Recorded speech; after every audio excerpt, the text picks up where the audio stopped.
Gente, vamos compartilhar aqui a palavra do Senhor.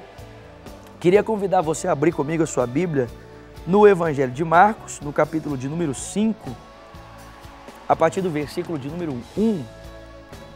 O texto bíblico vai dizer aqui para mim e para você, Marcos capítulo 5, a partir do versículo de número 1. Fala assim, olha: eles atravessaram o mar e foram para a região dos Gerazenos. Quando Jesus desembarcou, um homem com um espírito imundo veio dos sepulcros ao seu encontro. Esse homem vivia nos sepulcros e ninguém conseguia prendê-lo, nem mesmo concorrentes, porque muitas vezes lhe havia sido acorrentados pés e mãos, mas ele arrebentara as correntes e quebrara os ferros com seus pés. Ninguém era suficientemente forte para dominá-lo. Noite e dia ele andava gritando e cortando-se com pedras entre os sepulcros e nas colinas. Bom, se você lembra um pouco do texto antes, do Evangelho de Marcos, o texto diz que Jesus acabou de sair de uma tempestade terrível com os seus discípulos. A tempestade era tão intensa, o texto bíblico vai dizer que os discípulos tinham perdido a esperança da sua vida. E vale lembrar que muitos dos discípulos de Jesus estavam acostumados com a pescaria, gente. Era gente que estava acostumada a passar por essas intempéries em alto mar. O mar da Galileia fica numa região muito baixa e próximo a ele tem um monte Hermon. Então a onda de ar quente se encontra com a onda de ar frio que vem do monte e constantemente tempestades são recorrentes nesse mar, que era o mar que os discípulos estavam acostumados a pescar. Mas o texto diz que nesse dia ou nesse tempo a tempestade foi tão intensa que os discípulos não conseguiam contornar a tempestade jogando a água para fora do barco e eles estavam a ponto de perderem a esperança da sua vida. E aí o texto bíblico diz que Jesus então foi despertado do seu sono, ele acorda, repreende o mar, repreende a tempestade e faz-se grande bonança. Aí o texto diz que quando os discípulos de Jesus saem do barco, o primeiro lugar onde eles entram é dentro de um cemitério. E o texto diz que eles entram num cemitério e dentro desse cemitério está esse homem. Esse homem que era endemoniado por uma legião de demônios. Gente, essa palavra legião, ela dá a ideia de 5 a 10 mil demônios. Uma legião de soldados romanos era composta de 5 mil a 10 mil soldados.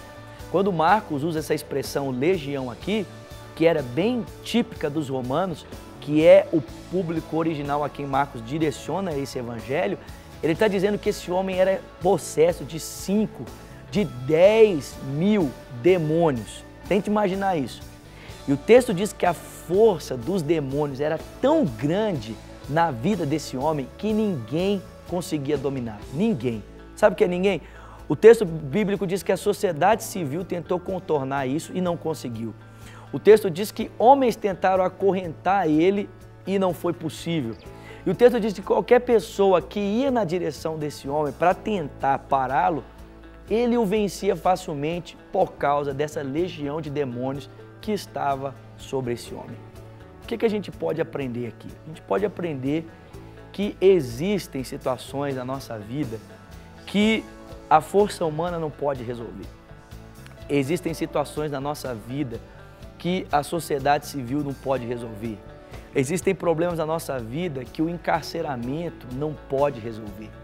Existem problemas na nossa vida que a força humana não pode resolver. Existem problemas na nossa vida que eles são de outra ordem, são de uma ordem espiritual.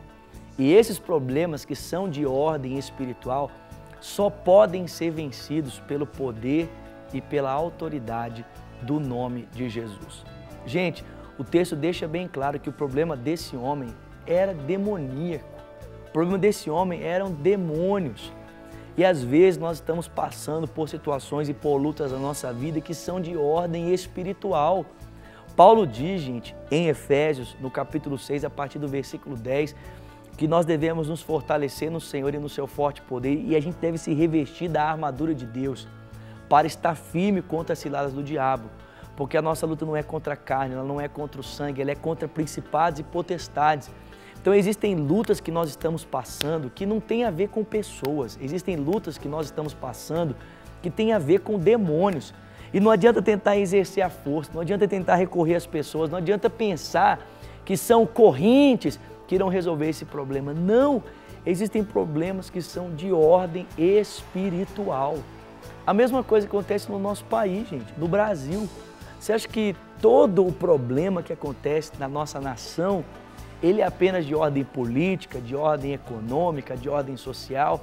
Você acha que a injustiça do nosso povo, ela é simplesmente de ordem social? Não é, gente. A gente sabe que por trás dessa injustiça, dessa desigualdade, é claro que existe muita gente, né, sem caráter, muita gente picareta, muita gente aproveitando a posição onde está para afundar os cofres públicos, para, né, afundar, né, um patrimônio importantíssimo para o nosso país. E infelizmente existe. Mas nós também devemos ter consciência que por trás dessas coisas existe, né, algo espiritual, né, que a Bíblia fala, chama Satanás, um ser pessoal que tenta de todas as formas atrapalhar e prejudicar os planos de Deus. E olha o que Satanás pode fazer com a vida de uma pessoa. O texto diz que esse homem vivia como se ele fosse um monstro, ele vivia como se ele fosse um bicho, né? Eu lembro uma vez a minha mãe, ela esteve no norte de Minas, no Vale do Jequitinhonha, com uma equipe de missionários, e a minha mãe falou que um dia ela entrou dentro de uma casa e tinha um rapaz que ficava endemoniado de uma forma tão agressiva que a única forma que a família encontrou para resolver o problema desse rapaz quando ele ficava endemoniado era mantê-lo preso dentro de uma grade. É isso mesmo que você está ouvindo.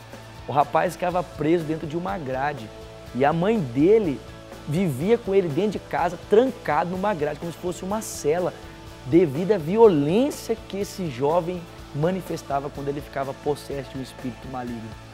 Mas depois que essa equipe missionária esteve ali, a minha mãe esteve ali, junto com outros alunos do Carisma, levando a palavra do Senhor, o relatório que essa equipe trouxe depois foi que aquele jovem ficou são como esse endemoniado aqui. Depois de orarem por ele e, né, de uma longa batalha ali, né, de oração para que esse homem fosse liberto dessa possessão demoníaca, então esse jovem foi liberto e quando a equipe foi embora, ele já não precisava mais viver trancado dentro de uma cela, mas podia viver tranquilo, em liberdade, porque ele havia sido liberto dessa força opressora que estava sobre a vida dele. Sabe, de repente você está passando por uma luta na sua vida que você fala assim, gente, não tem sentido isso aqui. A minha palavra para você aqui hoje é, meu irmão, joelho no chão e oração.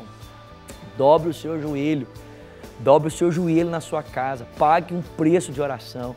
Talvez seja necessário levantar pelas madrugadas, talvez seja necessário fazer um jejum prolongado, fazer, né, uma campanha de oração, orando e clamando, Senhor, né, repreende, Senhor, toda influência contrária à minha vida, dentro da minha casa, no meu casamento, repreende, Senhor. Expulsa, Senhor, toda a obra do adversário. E eu tenho certeza que você vai poder experimentar dessa graça, desse favor e dessa vida. O texto deixa bem claro para nós. Existem problemas que são de uma outra ordem. E esses problemas que são de outra ordem são vencidos com outras armas. Eu termino dizendo aqui as palavras de Paulo na segunda carta aos Coríntios, no capítulo 10, verso 4. As armas da nossa milícia, da nossa luta, não são carnais, são espirituais e poderosas em Deus para destruir fortalezas, sabe? E eu quero, em o nome de Jesus, nessa hora, juntamente com você, orarmos para que toda obra das trevas contra a minha vida e a sua vida seja repreendida agora no nome de Jesus. Que o Senhor, que o Filho de Deus se levante em nosso favor, fazendo calar toda a obra do adversário, todo o levante das trevas contra a nossa vida, nos garantindo, nos conduzindo à vitória, à paz, em nome do Senhor Jesus Cristo. Amém, gente?